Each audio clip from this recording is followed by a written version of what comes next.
வணக்கம். இன்னைக்கு லாஜிக் நம்ம பார்க்க போகிற படம் என்னப்பா படத்துக்கு ரிவ்யூவா அப்படின்னு எனக்கு நானே கேள்விலாம் கேட்கல. ஏன்னா நாடு போகிற இதில் படத்துக்கு ரிவ்யூ ரொம்ப முக்கியமானு கேட்டால் நாடு போகிற இதுவும் முக்கியம் இல்லை, படமும் முக்கியம் இல்லை, எதுவுமே முக்கியம் இல்லை. அப்போ எதுவுமே முக்கியம் இல்லாமல் இருக்க எதையாவது ஒன்று பண்ணுவோன்னு சொல்லிட்டு தான் இன்னைக்கு லாஜிக் நம்ம பார்க்க போகிற படம் விஸ்வநாதன் அண்ட் சன்ஸ்.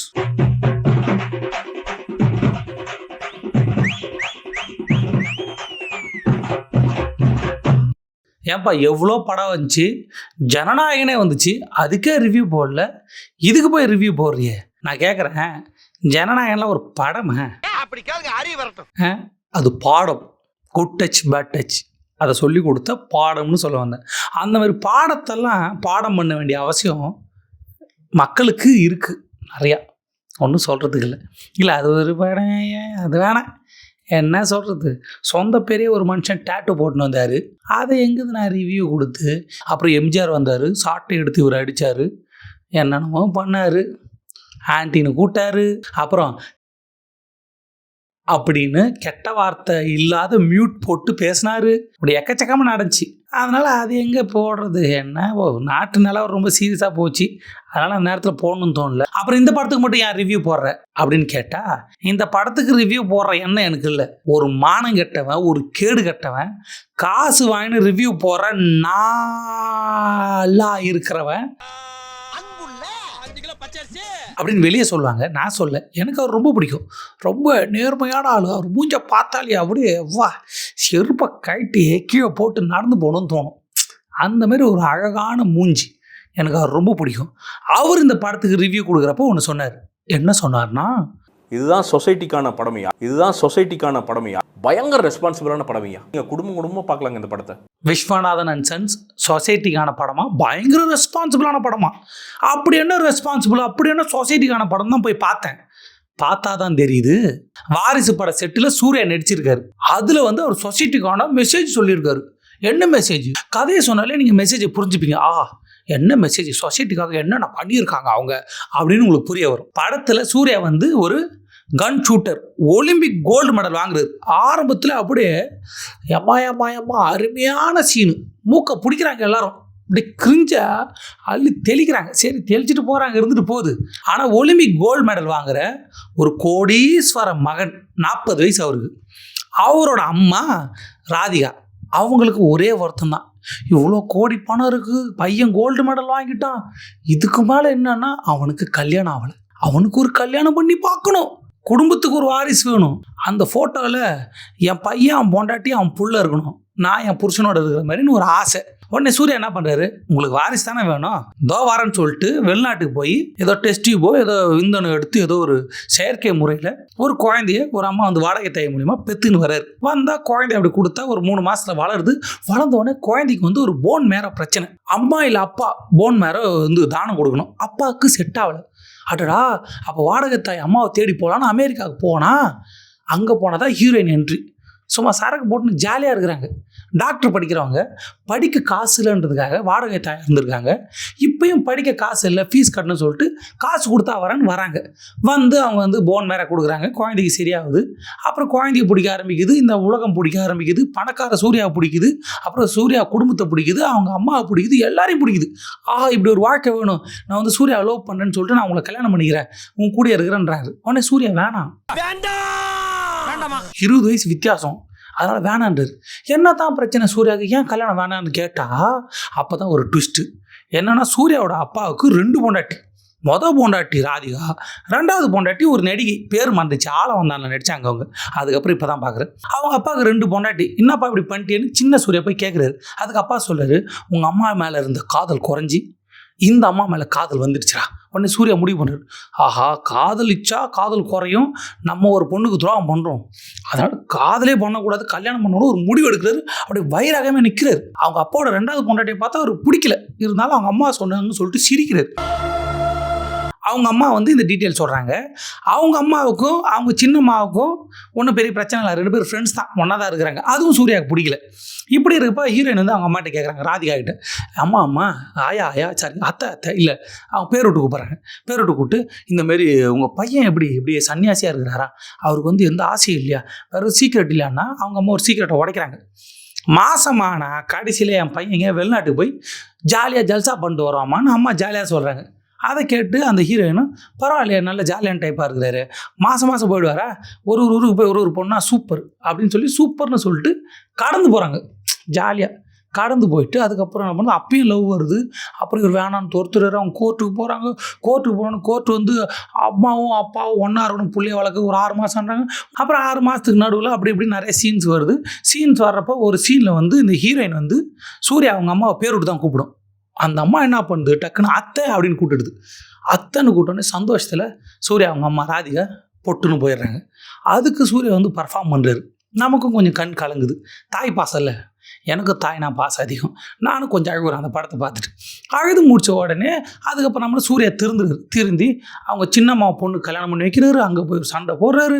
அப்புறம் அங்கே பிரச்சனையை சால்வ் பண்ணுறாரு. அங்கே போனால் அவங்க சின்னம்மாவோட அப்பா அம்மா கோச்சினுக்கிறாங்க. அவரை சமாதானம் பற்றி கூட்டின்னு வர்றாரு. அப்புறம் அந்த சின்னம்மா எவ்வளோ அவமானப்பட்டாங்க அவங்க அப்பாவால் அப்படின்னு சொல்கிறாங்க. அப்புறம் இவர் எவ்வளோ அவ்வளோப்பட்டார், அவ்வளோ அப்படியே போய் ஒரு விதமாக எல்லாரையும் சரி பண்ணி ஹீரோயினுக்கு புரிய வச்சு, உனக்கு எனக்கு 20 வயசு வித்தியாசம், நீ ஒரு பெரிய பொண்ணாக இருந்தால் எனக்கு ஓகே தானே, சின்ன பொண்ணு அப்படின்னு ஜாடமாடையாக சொல்கிறார். உடனே அந்த அம்மா புரிஞ்சுன்னு போய் வெளிநாட்டில் போய் கிளைமேக்ஸில் படித்து டாக்டர் ஆகி மறுபடியும் நீ தான் வேணுன்றார். உடனே இவங்க என்ன போகிறாங்க, அப்படியே சுமூகமாக படம் முடிஞ்சு போகுது. இப்படி சுமூகமாக படம், சென்டிமெண்ட் படம், ஒரே சென்டிமெண்ட்டு. இதில் என்னப்பா உனக்கு பிரச்சனைன்னா, இது சொசைட்டிக்கான படம்னு ஒருத்தன் சொன்னால அதில் பிரச்சனை என்னென்னா, பிரச்சனை சூர்யாவோட அப்பாவுக்கு 2 பொண்டாட்டி. என்னப்பா அவருக்கு 2 பொண்டாட்டி இருக்குது, உனக்கு என்னப்பா பிரச்சனைனா, ஒரு படத்தில் ஒரு ஆளுக்கு 2 பொண்டாட்டின்னு காமிச்சு அது ரொம்ப நார்மலைஸ் ஆகுறாங்க. அது கூட பரவாயில்ல. ஹீரோ சூர்யாவுக்கு கோவம் வருது. யார் மேலே? அவங்க அப்பா மேலே வரல. அவங்க அப்பா 2ஆவதாக கல்யாணம் பண்ணார்ல, அந்த அம்மா மேலே வருது. சூர்யா ரொம்ப நேர்மையானவர். கோவம் பண்ணுன்னா அவங்க அப்பனை தான் ஏற்று போட்டு அடிச்சிருக்கணும். அவங்க அப்பா வந்து இயற்கை மரணம் அடைகிறாரு படத்தில். நியாயமாக பார்த்தா சூர்யா ஏதோ துப்பாக்கி எடுத்து அவங்க அப்பா சுட்டுருக்கணும். எங்கள் அம்மாவுக்கு துரோகம் பண்ணிட்டேடா பாவின்னு. ஆனால் கோவம் அப்பா மேலே வரல, ஆம்பளை மேலே வரமாட்டுது, பொம்பளை மேலே வருது. இந்த பொம்பளை நேர்மையாகுது, சூர்யா அவங்க அம்மாவும் நேர்மையாகுது. சூர்யா நேர்மையாக இல்லை. 40 வயசு சூர்யா மாதமான கடைசியில் 3 நாள் போய் ஜாலியாக ஜல்சா பண்ணிட்டு வர்றாரு. அவங்க அம்மா ராதிகாவுக்கு 40 வயசு இருக்கும்போது அவங்க புருஷன் விட்டு போகிறாரு. அந்த அம்மாவுக்கு சந்தோஷம் கிடையாதா? ஆனால் அந்த அம்மா நேர்மையாக பிள்ளைய வளர்க்குது. பெண்கள் அப்படி இருக்கணும். ஆம்பளைங்க ஜல்சா பண்ணி ஜாலியாக இருக்கலாம். அதை வந்து நார்மலைஸ் ஆகிடும். சொசைட்டிக்கான படம் சொல்லுவோம். சொசைட்டி அதை ஏற்றுக்கும். Director ஏற்றுப்பார், hero ஏற்றுப்பார். காலங்காலமாக அந்த மாதிரி கரும பிடிச்ச படத்தை நம்ம பார்த்துன்னு வரோம். அதெல்லாம் நம்ம ஏற்றுப்போம். ஆனால் பெண்களுக்கான பிரச்சனையை பற்றி நான் யோசிக்க மாட்டோம். இப்போ என்னென்னா, ஹீரோ எப்படி இருந்தாலும் ஏற்றுக்கலாம்ப்பா, ஆம்பளை எப்படி இருந்தாலும் ஏற்றுக்கலாம். அதில் காட்டுற பெண்கள்லாம் அப்படியே ரொம்ப ஜெனியூனாக அப்படி இருக்கட்டும். அவங்க ஜெனியூனாக இருக்கக்கூடாதுன்னு இல்லை, நீங்கள் இதை ஜாலியாக எடுத்துக்கிறீங்களே, ஏன் அவங்க ஜாலியாக இருக்கக்கூடாதா அப்படின்ற கேள்வி தான் வருது. ஹீரோ வந்து எனக்கு ஒன்றும் புரியலையா, அவங்க அப்பா 2 பொண்டாட்டி வச்சுக்கிறாரு, இவர் ஊர் போல போய் ஜாலியாக இருக்கிறாரு.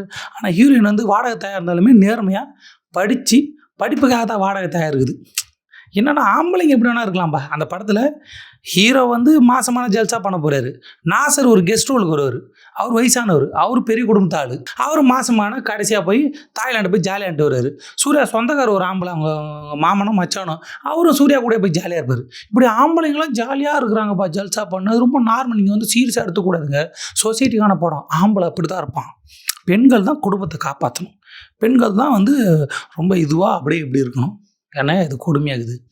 நான் வந்து இந்த படத்தில் பெண்களை ஜாலியாக காட்டுங்க அப்படி சொல்ல, ஆம்பளை தப்பாக இருக்கிறாங்க, அவனை ஏன் செருப்பால் அடிக்கலை அதான் கேட்குறேன். அவங்க அப்பனுக்கு 2 பொண்டாட்டி. சூர்யா ஏன் அவங்க அப்பனை செருப்பு கட்டி அடிக்கலை? சூர்யா 40 வயசில் ஜாலியாக இருந்தார். அவங்க அம்மாவுக்கு ஒரு சந்தோஷத்தை பற்றி எங்கே யோசிக்கல. இப்போ இதெல்லாம் சொசைட்டிக்கான படம்னா, அப்போ 100 சாமிகள்னு ஒரு படம் வந்தது. உண்மையாக இந்தமாரி படம் எடுக்கிறவங்களை செருப்பால் அடிக்கிறதுக்கு அப்படி ஒரு படம் வந்தது. அந்த படத்தை போய் பாருங்கள். அதான் சொசைட்டிக்கான படம். இதேமாரி கணவனை இந்த பெண்ணு மறுமணம் பண்ணுறதுக்கு எவ்வளோ கஷ்டப்படுறாங்க. இந்த சொசைட்டி என்ன சொல்லுது, அவங்க புள்ள என்ன சொல்கிறாங்க, அப்பா என்ன சொல்கிறாங்க, அவங்க அண்ணன் என்ன சொல்கிறாங்க, ஆத்தா என்ன சொல்லுது, இந்த ஊர் என்ன சொல்லுது, அந்த பொண்ணை வாழ விட்றாங்களே, நிம்மதியாக இருக்க விட்றாங்களே, அந்த படம் தான் சொசைட்டிக்கான படம். இந்தமாரி குப்பை படத்தில் அந்தமாரி படம் வந்துச்சு. அது சொசைட்டிக்கான படம் எவனும் சொல்லல. இது சொசைட்டிக்கான படமா? எனக்கு ஒன்றுமே புரியல. இந்த படம் என்ன சொல்லுது, ஆம்பளை 2 பொண்டாட்டி வச்சுக்கலாம், பொண்ணுங்க வந்து அப்படியே நேர்மையாக இருக்கணும், பொண்ணுங்க தான் குடும்பத்தை காப்பாற்றணும், ஆம்பளை எப்படி இருந்தாலும் ஜாலியாக எடுத்து இந்த குடும்பம் ஏற்றுக்கும், சொசைட்டி ஏற்றுக்கும், ஊர் ஏற்றுக்கும், எல்லாம் ஏற்றுக்கும். பெண்களை மட்டும் ஒன்றும் சொல்கிறதுக்கு இல்லை. இது இப்போ நேற்று இல்லை. இப்போ இவர் கார்த்தி ஒரு படம் நடித்தார். கடைக்குட்டி சிங்கம்னு. அண்ணன் தம்பி 2 பேருக்கு இப்படி படம் எடுக்கிறதே வேலையாக போச்சு. அதில் வந்து கார்த்தியோட அப்பா சத்யராஜுக்கு 2 பொண்டாட்டியோ 3 பொண்டாட்டியோ ஆம்பளை புள்ள வேணும்னு கல்யாணமாக பண்ணி தள்ளும் ஆள். அப்புறமா கடைக்குட்டி சிங்கம் சூர்யா பிறப்பாரு, சரி கார்த்தி பிறப்பாரு. அவர் பிறந்தோன்னே ஒன்று அப்படி ஒரு படம். அதில் விவசாயி ஏற்றி என்னையா இது, ஒரு ஆம்பளை 3 கல்யாணம் பண்ணுறான், இந்த காலத்தில் அப்படி ஒரு படம் வருது, ஜாலியாக பார்த்து ஓகே நார்மல்ன்றீங்க. ஏன் ஒரு பொண்ணு 3 கல்யாணம் பண்ணுற மாதிரி ஒரு கதை எழுதுங்க, ஒரு படம் எடுங்க, அது எங்கள் சொசைட்டி ஏற்றுக்குமா, அந்த படம் ஓடுமா, டைரக்டர் ஒத்துக்க மாட்டான், நடிகர்னு ஒத்துக்க மாட்டான், பார்க்குறவனு ஒத்துக்க மாட்டான். இப்போ இதே படத்தில் ராதிகாவுக்கு 40 வயசு, மாசமான அவன் புள்ள 40 வயசில் ஊராக போய் சுற்றி ஜல்சா பண்ணுற பணம் இருக்குது. அவங்க அம்மா 40 வயசில் தனக்கு பிடிச்ச மாதிரி இருந்தால் இந்த படம் நல்லா இருந்திருக்குமா, இந்த சொசைட்டி ஏற்றுக்குமா, இது சொசைட்டிக்கான படம்னு சொல்லுவாங்களே, எனக்கு புரியலையே. இதே படத்தில் ஹீரோயின் வந்து ரொம்ப நேர்மையாக இருக்கிறாங்க, சூர்யா மட்டும் தான் லவ் பண்ணுறாங்க. ஏன் அவங்களுக்கு ஒரு 10 லவ் வைங்க, வச்சா இந்த சொசைட்டி ஏற்றுக்காது, இந்த படத்தை பார்க்குற ஏற்றுக்க மாட்டான், டைரக்டர் ஏற்றுக்க மாட்டான், நடிக்கிறவன் ஏற்றுக்க மாட்டான். அதானே இவங்கெல்லாம் என்ன ஏற்றுப்பானோ அதை படமாக சொல்கிறாங்க, இவன் படமாக என்ன வைக்கிறானோ அதெல்லாம் ஏற்றுக்கிறானுங்க. என்ன கருமண்டா இது. காலங்காலமாக இன்னைக்கு நேரத்தில் காலங்காலமாக எக்கச்சக்க படம் வந்து போச்சு. எல்லா படத்துலையும் பொண்ணா பிறந்தா ஆம்பளை கிட்ட கழுத்தை நீட்டிக்கணும், இந்த பாட்டு எனக்கு ரொம்ப டிஸ்டர்ப் பண்ணுது ரொம்ப நாளாக. பொண்ணா பிறந்தா கழுத்து நீட்டிக்கணும். அந்த காலத்து பாக்யராஜ் படம் எடுத்த சின்ன வீடுன்னு ஒரு படம். சின்ன வீடு வச்சுக்கிறது நார்மல் தான், புருஷன் சின்ன வீடு வச்சுக்கலாம், அவன் திருந்துவான், ஏற்றுக்கணும். எவ்வளோ படம். லிவிங் ஸ்டோர் படத்தில் சரக்கு போட்டு வேற ஒரு பொண்ணை வந்து தப்பாக நடந்து அந்த பொண்ணு ப்ரெக்னென்ட் ஆகிடும், 2 பொண்டாட்டி நார்மல். சரத்குமார் ஒரு படத்தில் குளிர் தண்ணியில் வந்து குளிர் தாங்க முடியாமல் தேவயானை கிட்ட தப்பாக நடந்து அவங்க ப்ரெக்னென்ட் ஆகி குழந்தை பிறந்துடும். தேவயானை ஒரு பொண்டாட்டி, இந்த பக்கம் ரம்யா கிருஷ்ணன் ஒரு பொண்டாட்டி, இப்படி ஒரு படம். இது நம்ம ஏற்றுப்போம், ஜாலியாக பார்த்துப்போம். இதெல்லாம் சொசைட்டிக்கான படம்னு இந்தமாரி ஒரு பைத்தியக்காரன் அப்பயே சொல்லியிருப்பான். இப்பயே சொல்கிறானுங்க, அப்போ சொல்லிட மாட்டாங்களா, இப்படி சொல்லி இதான் சொசைட்டி, இப்படி தான் இருக்கணும்னு. ஆம்பளை எப்படி இருந்தாலும் சூப்பர்ப்பா, நம்ம வந்து அட்ஜஸ்ட் பண்ணிக்கணும். பெண்கள் இப்படி தான் இருக்கணும். பெண்கள் வந்து இது எனக்கு ஒன்றும் புரியலையே, என்ன கட்டமைக்குது. தப்புனா எல்லாம் தப்பு, குடிக்கிற தப்புனா தப்பு தான். ஆம்பளையும் குடிக்கக்கூடாது, பொண்ணும் குடிக்கக்கூடாது. இது நான் பொண்ணு குடித்தா மட்டும் தப்பு, ஆம்பளை குடித்தா தப்பு இல்லை. சிகரெட் பிடிச்சா தப்பு, ஆம்பளை பிடிச்சாலும் தப்பு தான், பொண்ணு பிடிச்சாலும் தப்பு தான். அந்த மாதிரி தான் ஒரு ஆம்பளை 2 பொண்டாட்டி வச்சாலும் தப்பு தான். அப்போ ஆம்பளை 2 பொண்டாட்டி வச்சு நியாயம்னா பெண்களுக்கு என்ன ஆச்சு? அப்புறம் அந்த நியாயம் பெண்களுக்கு மட்டும் நியாயம் இல்லைப்பா. நாங்கள் எப்போப்பா நியாயம்னு சொன்னோம், அதெல்லாம் நாங்கள் சொல்ல, இப்போ நாங்கள் எதிர்க்கிறோம்ப்பா. எங்கே எதிர்த்தீங்க? ஒருத்தன் பைத்தியக்காரத்தனமா இது சொசைட்டிக்கான படம்ன்றான், அவனை எதிர்த்தீங்களா? நீங்கள் படம் பார்த்து நீங்கள் உணர்றீங்களா தப்பாக இருக்குது, இது நார்மலைஸ் பண்ணுறாங்க, இது ரொம்ப தப்பாக இருக்குதுன்னு தோணலையா? இன்றைக்கி நேற்று இல்லை, காலங்காலமாக இருக்குது, எல்லா படத்துலையும் இது. அவ்வளோதான். சிலப்பதிகாரத்தில் என்ன கதை, கோவலன்னு ஒரு மனுஷன் இருந்தான், அவன் எப்பேற்பட்டவனு அந்த கதையில் சொல்கிறாங்க, எனக்கு தெரிய வருது.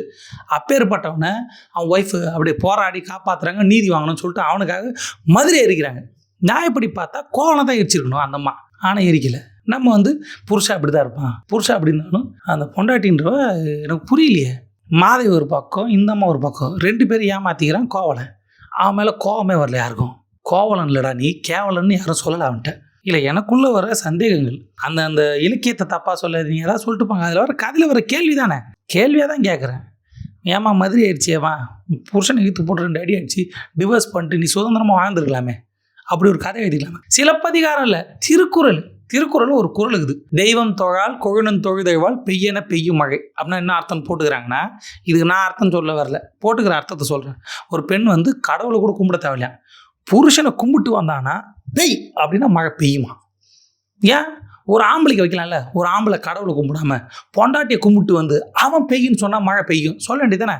ஏன் இந்த ரூல்ஸ் ஆம்பளைக்கு செட் ஆகாத, பொண்ணுக்கு தான் செட் ஆகுமா? இல்லை, திருவள்ளுவரை நான் கேட்குறேன், திருவள்ளுவர் ஐயா டைம் ட்ராவல் பண்ணி உங்ககிட்ட கேட்கணும், ஐயாவோ அம்மாவோ அது தெரியல, டைம் ட்ராவல் பண்ணி இது நியாயமா, பொம்பளை தான் கும்பிடணுமா, ஆம்பளைக்கு கும்பிடக்கூடாதா, சமத்துவம் எங்கே போச்சு, இப்படி காலங்காலம் இதை சொல்லணும் வரீங்களே நியாயமா அப்படின்னு கேட்கணும்னு தோணுது. இன்றைக்கி நேரத்தில் காலங்காலமாக இப்படி தான், காலங்காலமாக எழுதிச்ச கதை கவிதை பாட்டு காலங்காலம் அப்போ அந்தளவுக்கு தோணலப்பா.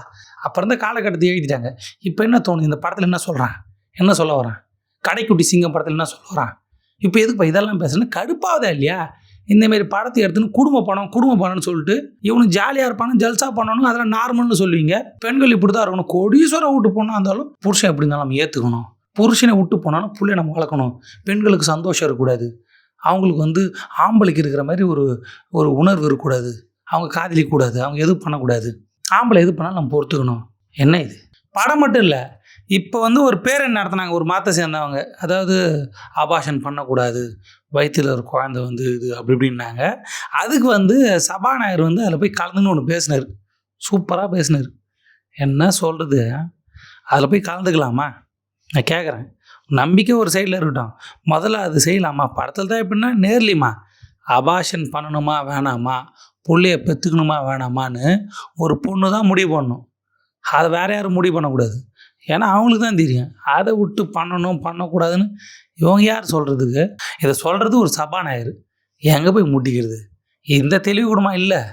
இதை வச்சிங்கன்னா ஆச்சு. இல்லை யோசிக்கிறேன், அவங்க விருப்பம் இல்லையா? அது ஒரு பெண்ணோட விருப்பம் இல்லையா? கல்யாணம், குழந்தை குட்டி, வாழ்க்கை, என்ன ட்ரெஸ்ஸு போடணும், என்ன அது ஒன்றும் புரியலையே. எல்லாத்தையும் இவங்க தீர்மானிக்கிறாங்க. பண்ணணும் பண்ணக்கூடாது, பண்ணுறது தப்பு, ஐயோ அது வயிற்றுல வந்து அது ஒரு அப்படி பார்த்தா ஆம்பளை கிட்ட போய் சொல்லுங்கள், டேய் இன்னைக்கு தம்பிங்களா பண்ணாதீங்கடா, பண்ணுறது தப்புடா, பல உயிர் போதுடா, என்ன பண்ணக்கூடாது சொல்லுங்கள் பார்ப்போம். கைரேகை அழிக்காதுங்கடா, போய் சொல்லுங்கள், ஒரு ஊர்வலம் போங்க. ஒன்றும் சொல்கிறதில்ல. அப்படி தான் கேட்க தோணுது. எதுவுமே ஆம்பளை பக்கம் திரும்ப மாட்டுது, எல்லாமே பெண்கள் சைடே போகுது. பெண்களே கேட்குறாங்க, இந்த ஆம்பளையில் விட்டுறாங்க. அப்படி பண்ணக்கூடாதுன்னா எல்லாரையும் கருத்தரை பண்ணுறங்க இருக்கிற ஆம்பளையெல்லாம் பிடிச்சி போங்க. எங்களுக்கு தேவை வந்து அபாஷன் நடக்கூடாது. ஆம்பளைங்களா போங்க. சொல்கிறீங்களா? சொல்ல மாட்டீங்களா? ஏன்னா ஆம்பளை இல்லை, ஆம்பளை மாமா. ஏன்பா படம் நல்லா இருக்கா நல்லா இல்லையா அதை சொல்லுப்பான்னா, படம் நல்லா இருக்கா நல்லா இல்லையான்னு பார்த்து தெரிஞ்சிங்க. இப்போ நான் சொன்னேன் நல்லா இல்லை அப்படின்னா போக மாட்டீங்களா? நல்லா இருக்குன்னா கும்பகும்பலாக போயிடுவீங்களா? அப்படிலாம் இல்லை. காசு இருக்குது, நேரம் இருக்குது, பொழுது போகலாம், படத்தை போய் பாருங்கள். எல்லா படத்தையும் பாருங்கள், எதையாவது பண்ணுங்கள். ஃபோன் நோண்டத்துலேயே ஒரு 3 மணி நேரம் போகுது. காசு இருந்தால் அந்த படத்தையும் போய் பார்த்துட்டு வாங்க. பார்த்துட்டு வந்து உங்கள் கருத்தை சொல்லுங்கள். ஒருத்தர் இது சொசைட்டிக்கான படம் சொல்லியிருக்கிறான். சொசைட்டிக்கான படம்னா சொசைட்டிக்கான படம் வச்சிங்க, சொசைட்டி எதிரான படம்னா எதிரான படம்னு வச்சிங்க, எதையாவது வச்சுன்னு போங்க. எனக்கு இதில் உடன்பாடு இல்லை. இந்தமாரி கருமம் பிடிச்ச படம்லாம் வரக்கூடாது. படம் நல்லா இருக்கா நல்லா இருக்குது, நல்லா பார்த்து டைம் பாஸ் பண்ணுங்கள். அதை சொல்ல வரல. சொசைட்டிக்கான படமா? ஒரு ஆம்பளை எப்படி வேணா இருப்பான். இன்னும் எத்தனை காலத்துக்கு 2 பொண்டாட்டி 3 பொண்டாட்டி? ஆம்பளைனா இப்படி தான் இருப்பான், பெண்கள்லாம் இப்படி தான் இருக்கும். பெண்களுக்கு எதிரான படம் இது, சமுதாயத்துக்கு எதிரான படம் இது. நல்ல படமே இல்லை. சமுதாயத்துக்கு தேவையான படம் அந்த 100 சாமிகள்னு ஒரு படம் வந்தது, அதை போய் பாருங்கள். அந்த படம் பார்த்தா நமக்கு கொஞ்சம் அறிவு வரும், உலகத்தை பார்க்குற விதம் மாறும்.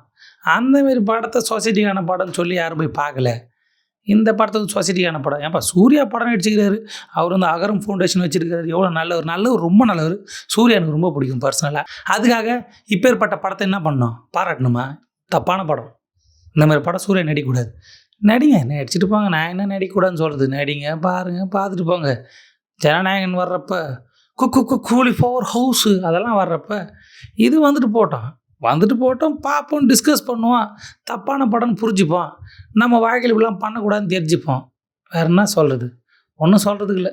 ஜனநாயகனை விட இது வந்து ஜனநாயகன் படம்லாம் இல்லைங்க. அதை பற்றி நம்ம சொல்ல, அது பாடம்.